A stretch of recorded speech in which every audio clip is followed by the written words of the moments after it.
Hello everyone, and welcome to the first ever Sports Arcade YouTube video.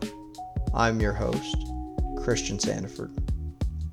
I'm going to be taking you through today some of the best prospects in this 2025 NFL Draft. This draft isn't particularly my favorite, but we do have a top 10. We have some comps as well as their height and weight, as well as strengths and weaknesses. And I will hopefully be coming up with running back, tight end, wide receiver, so on and so forth in the days before the draft. Now, let's get the show on the road. And again, thanks for watching. Coming in at number 10, we have Tyler Shaw out of Louisville. He's 6'5", 224 pounds. He has a Mike Glennon with a little bit more juice comparison. He's probably going to be around a late round pick or probably an undrafted free agent. His ceiling is kind of a backup. Maybe a starter in a certain situation. He does have some strengths like a big frame and strong arm. He has pro-style experience and willingness to attack deep. And then his accuracy when clean is pretty good, and he's pretty decisive. He does have some weaknesses as well. He has a long injury history, and he's already 26. He's poor under pressure, and he has inconsistent decision making. That's why ultimately we have Tyler Shaw at number 10, coming out of Louisville. Hopefully he has a good career, but I'm just not sure. Coming in at number 9, as you can see, we got Dillon Gabriel out of Oregon. Dillon Gabriel is 5'11", 205 pounds, and he's kind of getting comparisons to Case Keenum. His projected ceiling, I think, is going to be around a high-end backup, maybe a spot starter, maybe even a starter, again, in the right circumstance. He has some strengths of extremely experienced and productive. He's calm under pressure, and he's pretty good at processing defenses. And then he's accurate in short and intermediate game. He is, however, pretty weak in how he is undersized, left-handed. His arm's pretty average, and it limits his deep passing game. And he doesn't handle collapsing pockets very well. I do, however, think he can be an instant quarterback 2 in the NFL with the leadership and his processing ability. He could even win some games as a backup if he's needed. I think Dillon Gabriel could be worth a 6th or 7th round pick to the right team. Coming in at number 8, we have Riley Leonard. 6'3", 210 pounds out of Notre Dame. He's kind of compared to Daniel Jones. I think his ceiling is maybe a spot starter, or if he's in the right scheme, maybe even a starter. His strengths are he's athletic and effective in the red zone. He has this big frame with dual threat capabilities. And then he has clean release and he's efficient on bootlegs. But he is pretty weak where he lacks precision as a passer. He's inconsistent in terms of accuracy and anticipation, and he's not a full field reader yet. He could be an interesting development piece, especially for teams that run a lot of play action, but I'm not sure. He could be a good day 3 pick. It all just depends on where it goes, honestly. Coming in at number 7, we have Will Howard. 6'4", 236 pounds.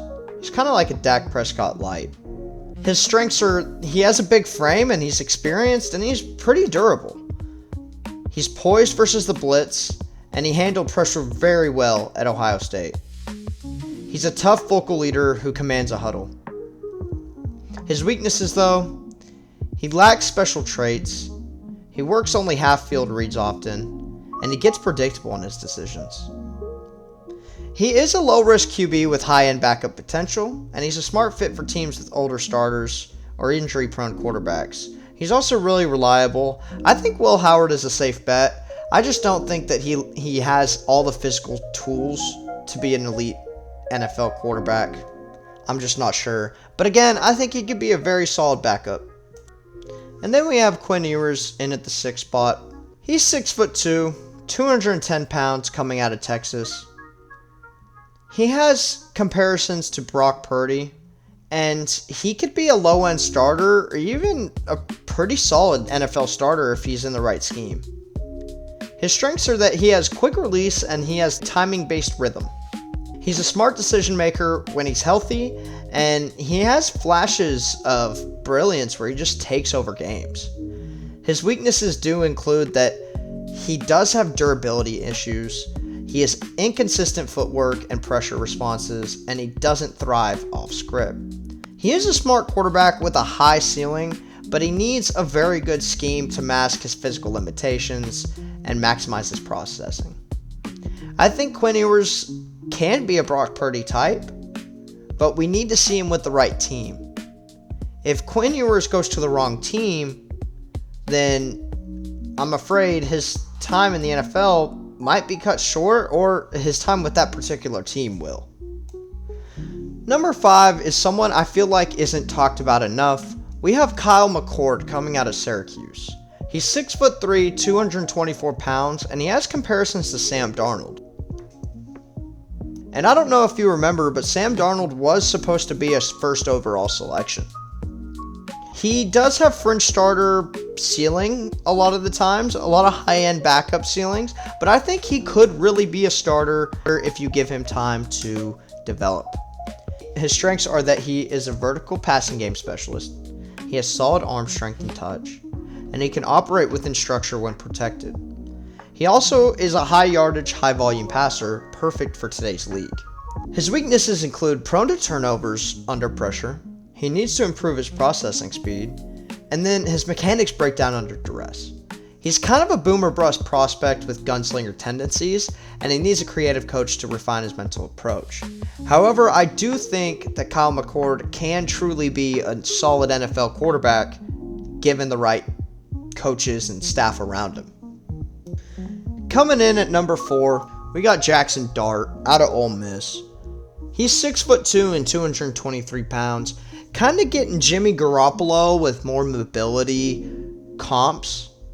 His ceiling is a quality NFL starter and maybe even fringe Pro Bowl. His strengths are that he is a neutral thrower with a baseball background. He has clean delivery and an arm angle manipulation. He's very good mobility and he has very competitive toughness.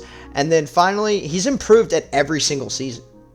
His weaknesses are Lane Kiffin's system kind of masked his reads. He's still super raw and a full field progression passer. He needs to learn NFL level anticipation. His anticipation right now is just kind of not where it should be. He is another underrated quarterback who checks a lot of boxes, and he can succeed in the right system, and he could even be a really good steal. Coming in at number 3, we have Jalen Milroe. He's 6'2", 217 pounds, out of Alabama. He's getting comparisons to Michael Vick, and he has an all-pro ceiling. He's an elite athlete with breakaway speed, he has a cannon for an arm, dangerous deep ball, high-end red zone weapon, but however, his weaknesses are that he has poor pocket consistency and timing. He struggles with processing and pre-post snap reads, and he has erratic accuracy in short intermediate throws. He is, however, an electric dual-threat quarterback with a highlight potential on every single play, but he just needs to be patient and needs to develop. He does have one of the highest ceilings in the entire draft class, I think. Coming in at number 2, we have Shedeur Sanders. Coming out of Colorado, Shedeur Sanders stands 6'1.5" tall on 212 pounds. He's getting comparisons to Jared Goff. He has Pro Bowl or high-level game manager potential. His strengths are that he has elite accuracy. He handles pressure exceptionally well. He's a strong processor and very composed. And he was in a pro-ready scheme under Pat Shurmur. His weaknesses, though, is that he has average arm strength and athleticism. He has a long release, and then he tends to hold the ball for way too long at times. However, he is super smart, poised, and accurate. So, if he can continue to thrive on timing and transition well to the NFL, he's going to be a solid quarterback.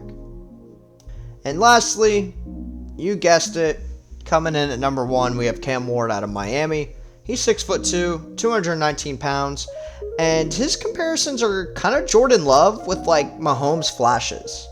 So that's kind of crazy to think about. He has an all-pro franchise quarterback ceiling, and his strengths are that he has elite arm strength and velocity. His quick release and natural throwing on the move make for him to be a great dual-threat quarterback. He has big play creation outside of the structure of the play, and then experience across multiple systems, FCS to Power 5. And then his weaknesses, he can be reckless with hero ball tendencies, and his decision making is inconsistent. But ultimately, he's a great quarterback. He can make every throw. He can run, his tools are there, his production's there, his improvisations stand out, but, you really need to develop him still because I still don't think he's ready for the NFL. I mean, he's as ready as he'll ever be, but I don't know if he is, ready to be a franchise quarterback just yet. Well, that's all for us today, folks. Thank you so much for tuning in and watching this video with us today. I'm glad we can keep it a short one and get through it. We got the running backs video coming out here shortly.